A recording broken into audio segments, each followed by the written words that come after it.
the iPhone, the Starbucks coffee, the Nike shoe. All these beloved products you can probably find cheaper and sometimes better elsewhere, but we all know that brand loyalty remains supreme. Except for when you're making a TV show. Hello, I'm Pigeon, this is my show. We review games, movies, even play some games on Twitch sometimes, and the odd time, we even make a little bit of music. Just a little heads up before we get into this video, Britain is currently going through a heat wave, so apologies if you hear my fan throughout this, but it's hot. Now, Netflix released last week, I know, I'm late as shit to the party, a new live-action Resident Evil series, because live-action Resident Evil has gone so goddamn well in the past, they just decided to do it again. And as a Resident Evil fan and a straight white man, I felt like I had to take to the internet to make sure everyone heard my opinion. Now, for those who still want to watch it, go and do that, I guess. But before we get into spoiler territory, I'll give a little spoiler-free TLDR, and only use clips that are actually put in the Netflix advertisements. But first, a word from our sponsor. Remember to use code PIGEON at checkout. It felt like this whole thing was a really neat idea that someone had and put together. And then to draw in eyes, they just slapped the Resident Evil logo on it, change a few names, and honestly, that really sucks. Because after a rocky start, I actually started to grow to the characters in this obviously not Resident Evil world that they were building. And although there's a fair few, I wouldn't call plot holes, but definitely illogical plot moments, the fact that they're just desecrating Resident Evil lore to showcase this otherwise pretty good show kind of washes away, and it becomes a really good series after the first few episodes. It has humor, decent action, great sequences at times, a decent enough plot line that does meander a little bit as they try to fill out one storyline against the other, and also just some dog shit choices. But generally, it kept me pretty interested for the most part, and the most hard-hitting bit was probably the ending. It's one of those rare times you kind of finish a TV show and just kind of sit there soaking in what you've just witnessed. Maybe it's because I watched the whole thing as soon as I woke up over a time span of about 8 hours. But still, although it's hardly the greatest of endings and definitely not the greatest final episode ever, it is impactful, and they left the door open for season 2, which give me some mixed feelings. Alright, we're getting into the swampy Raccoon City sewers of spoilers, so if you're planning on watching the show, there's some serious show ruiners ahead. The first thing I want to talk about is the characters. Now, I want to play a game. This is the Wesker we know from the games. This is the Wesker from the show. Can you spot the difference? I'll give you a minute.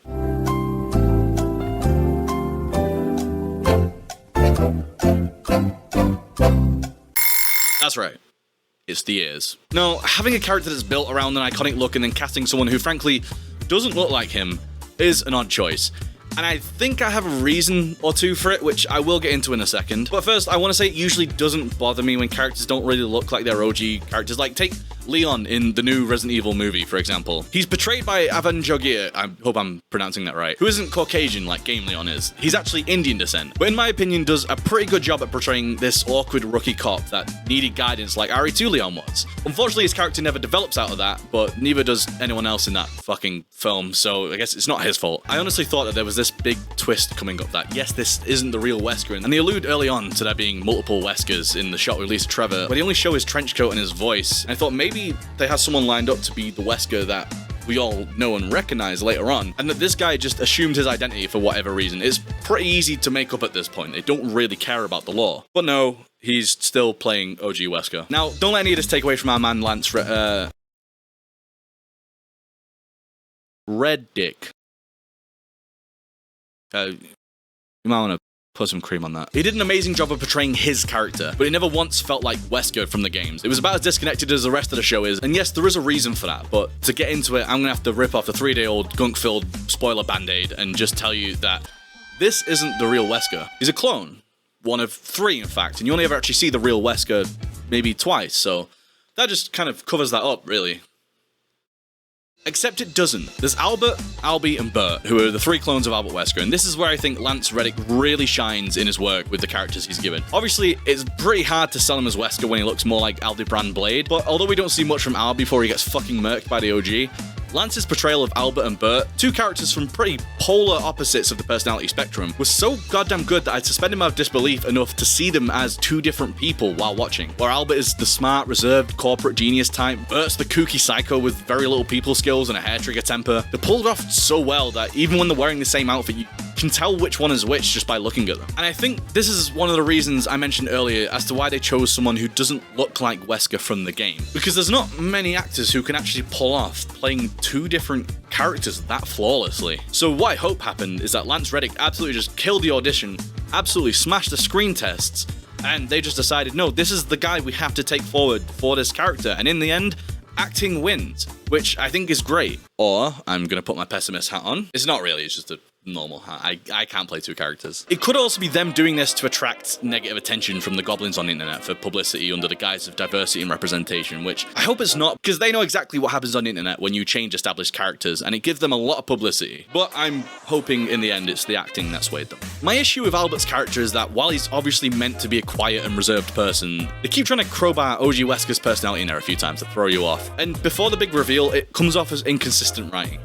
After the reveal, it seems really forced. And this is one of the reasons why I just really, really wish this was a new IP. Because this character could be iconic. The way he's suave and gentle, but then he can really turn on the intimidating undertone when shit goes down. It reminds me of Walter White becoming Heisenberg in the first few seasons of Breaking Bad, switching from lovable science teacher to the one who knocks pretty seamlessly. But instead, this character is now solidified as being not quite what we expected or wanted, which is a shame. Now, moving swiftly along is the two daughters, Jade and Billie. At first, like I think a lot of people, we weren't impressed by these two.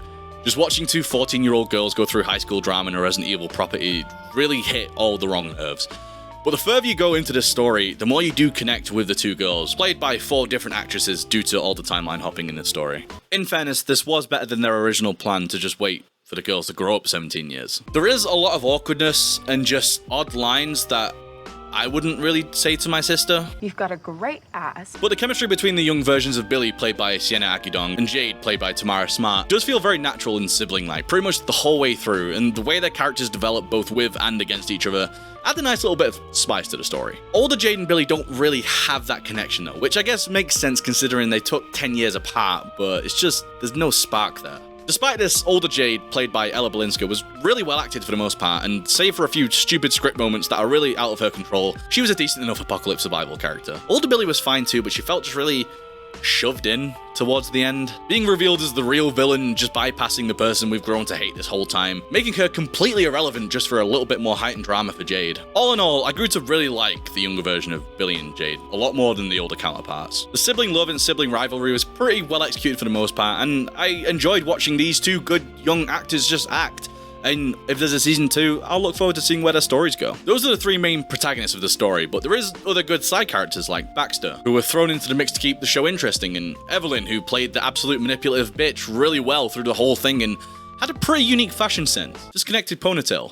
Might try something like that myself. And then there was Simon. Poor Simon. They really didn't give him any space to be anyone other than the guy, but his acting was solid for the most part at least. There was a lot of throwaway characters that could have made the show really interesting, but literally anyone else that made the show a good experience was just killed off pretty quick. Like Yen, who literally only existed to get Jade from A to B in the plot and then just fucking dies. Or the railroad guys, who had this kind of sarcastic swagger about them, who had about 3 scenes and then just fucking died. And then there's Amrita, Jade's nice scientist friend, and even fucking Dr. Salvador makes a cameo and just fucking dies. There's also the cultists who look like they could have been an interesting bunch. The leader who could set up to be a really hateable villain, but instead he just runs away at the end of the episode and you don't actually see him again. The little family with their son Liam, who's infected but doesn't show any symptoms until exactly the right point in the story, and then his dad who runs out to fight a spider despite the fact that they were pretty safe in the little room that they were in, and Jade kills the spider anyway by slamming a fucking door on its head. Now the story. What is a story? How can I find one? Can stories heal the sick? Well, let's get into that. Now, removing for a second the idea that this has anything to do with Resident Evil, and just looking at this story objectively in a vacuum, the story is fine. There's a few inconsistencies here and there, and sometimes it does feel like things happen because the plot needs it, rather than the characters taking the next logical step, but in reality, it's a C. Maybe a C+. But when you throw in Wesker having children, random game references out of nowhere, and goddamn new Raccoon City, it does start to feel like a fanfic that just kind of got out of hand and found its way to a Netflix executive's desk. It feels a lot like the story drives the characters rather than the characters drive the story, which means the characters end up just doing a lot of dumb shit, and everyone else just kind of goes along with it. Like this part, for example, in episode 4, where Billie has been bitten, and there is something very obviously wrong with her. She knows it, and Jade definitely knows it. In fact, Jade actually knows it so much, she has a timer counting down to when she's going to go psycho mode and try and kill people. And the timer has 3 hours left. So take a second, put yourself in Jade's shoes. What would you do in this situation? Go on, I'll give you a minute. Was it go to a party? Because that's what they did. And once there, Jade had no reservations about just letting her sick, infected, and highly volatile hormonal sister just walk off while she tries to get with the only guy who has access to anime. That's actually true, by the way. There's a scene of kids just standing around his laptop, not facing the screen, watching him watch anime. I mostly just read Zootopia porn. They did this because they very evidently needed to get Billie to that party for story reasons, but had no logical idea of how to actually do that. It's kind of like the screenwriting equivalent of picking a nose and someone sees it and you just look at them and go, what are you looking at? They did this a few times, like having Yen save Jade from Umbrella, just be like, yo, who the fuck are you? I don't trust you, just to then get out of his car and die so that Jade can have the car, because that's what the story needed. Is Jade just caving someone's head in for her sister, just for Jade to then put the incriminating evidence in Billie's locker, but rather than dumping it literally anywhere else, and Billie ends up getting framed for it. There's Wesker setting an alarm for the moment he needs to take his meds or his body will just fucking fall apart, rather than like maybe an hour earlier to give him a heads up. Like, bro, I have 13 alarms just to wake up. There's also a part in episode 5 where the kids, through Simon, for some reason being the only person who knows how to get around the cybersecurity of a global multi-million-dollar pharmaceutical company, every single time, they find an email that'll be sent to Billie should Albert Wesker die, in which basically says, I'm dead, Umbrella is coming for you, I've left you supplies, there's frubes in the fridge, remember to feed the cat. And it gives them cryptic clues as to where this supply bag is. I imagine when they were brainstorming this episode, this was like a really cool idea, but when you actually look at it in reality, he's just died and left in like 3 cryptic messages like, who the fuck is he? Fucking Schmeagol. Anyway, in the theoretical time between Wesker dying and Umbrella on the way, the girls would have to work out to open a specific picture, play a certain song on piano, then figure out to move the piano and check under the floorboards. Like, I'm sorry, but if I got an email saying, Dad's dead, now you must solve my riddles 3, I'm not sitting around and playing fucking Moonlight Sonata perfectly like some wannabe fucking faux deep music student. Also, there's a misunderstanding that just complicates the story in episode 7, and at a base level you can look at it and go, sure, that's just how the story goes, but literally any modicum of thought, and it goes from being, oh no, communication breakdown, to this is just a really stupid fucking plan. Jade tells Arj, her husband, that she's going to meet Evelyn, and he should just press this mysterious button that they're just conveniently curtaining details about from us. So she's planning an attack. She also goes to meet Evelyn with a jar of zombie bussy juice in her pocket. So she's premeditated that she'd smash it and set a horde on him so the boat and his people can get away. Sweet.